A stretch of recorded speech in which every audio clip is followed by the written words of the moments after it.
Guten Tag everyone, Eclipse here. Thank you so much for stopping by, and in today's video we are going to be taking a look at the German MiG-21 sps-k that currently sits at a battle ranking of 10.0. In this video I will be going over what it can carry, the pros and cons of this aircraft, and how to use it. But before I actually do jump into today's video, if you could do me one good favor and hit that like button and subscribe below, as it does help out the channel tremendously and it makes you one cool person. But with that being said, let's go ahead and jump into today's video.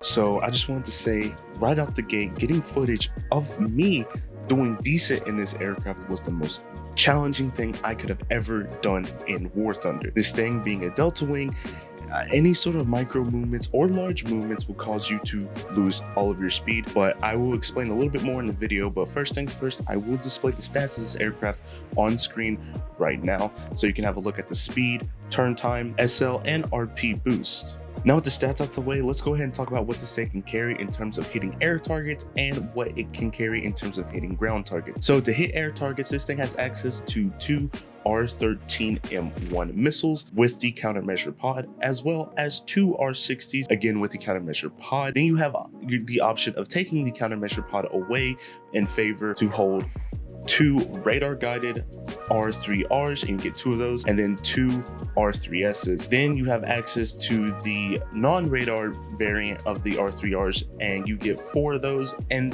then lastly, you get access to the Russian AIM-9B equivalent, which those are R3Ss, and you get four of those. My apologies, I did forget one weapon that this jet can carry. It can also carry a 23mm GSH-23L cannon gun pod that has access to 250 rounds of ammo. A very difficult gun to aim, but if you land your shots, it absolutely is devastating, killing an aircraft in one go. Now let's talk about what the MiG-21 sps-k can carry in terms of ground ordnance. this thing can carry two 500-kilogram bombs, two 250-kilogram bombs, two S-24 rockets, or an impressive 64 S5K rockets, making this a really decent ground strike aircraft, as well as just a pretty decent all-rounder in my opinion. Lastly, I do want to mention that your gun is capable of pinning targets with armored targets and stealth belts. Now, there is a reason why I mentioned stealth belts. The reason why I'm mentioning stealth belts is because it hits the target with armor piercing, then HE, while the armored target hits the target with HE, then AP.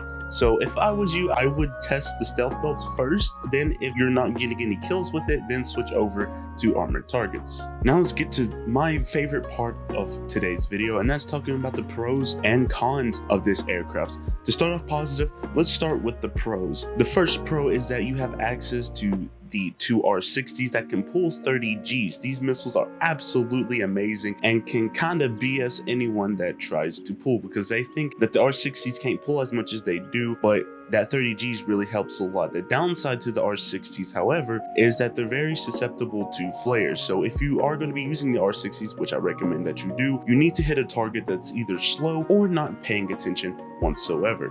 The second pro of this aircraft is that it has good maneuverability, being that it is a delta wing. So if there's someone hot on your six and you notice that they're overspeeding, then you can simply just roll out the way and continue about your business. The third pro of this aircraft is that you have a good straight line speed, meaning that you can run away from pretty much anything at your BR, including F5Cs, Phantoms, pesky AV8s, and I think it's the Viggen or the Dragon. I always get those two confused, but I will make sure to correct myself in this video. The fourth pro is that you do actually have access to a ballistics computer, but only for the rockets. So, I mean, you do get a ballistics computer, but again, for the rockets only, which kind of sucks, but it is what it is. And the fifth and final pro of this aircraft is that it can hold speed fairly well. Delta wings, they're meant to hold speed. Speed is key for delta wings. So the fact that it can hold speed at 10.0, you can pretty much run forever if you really wanted to in an RB match. I highly recommend that you do not do that, as it makes you look like a big jerk. Next, let's go ahead and talk about the cons of the MiG-21 sps-k. The very first con is that you have very bad acceleration, meaning if you're having to turn fight someone and have to run away, well, you're not going to get away from them, sadly to say, because your engine just can't give you enough thrust to get away. The second con of this aircraft is that it can lose speed very easily when turning or dodging missiles. Because Delta Wings, if you think about it, were never designed to turn fight. They're more inclined to having as much speed as they can so that way they can get in and get out. The third con is that since you are Russian, the gun is going to be fairly difficult to aim. The rounds are heavy, you shoot slow, and you have to lead a lot more than you think. Fourth con is that you have to give up your gun if you want countermeasure. Now, in all honesty, the fourth one isn't really that much of a deal because you can simply just outroll missiles. So that's kind of an for me. The fifth and final con is that you can get absolutely destroyed in an up tier because you don't have the engine power to fight things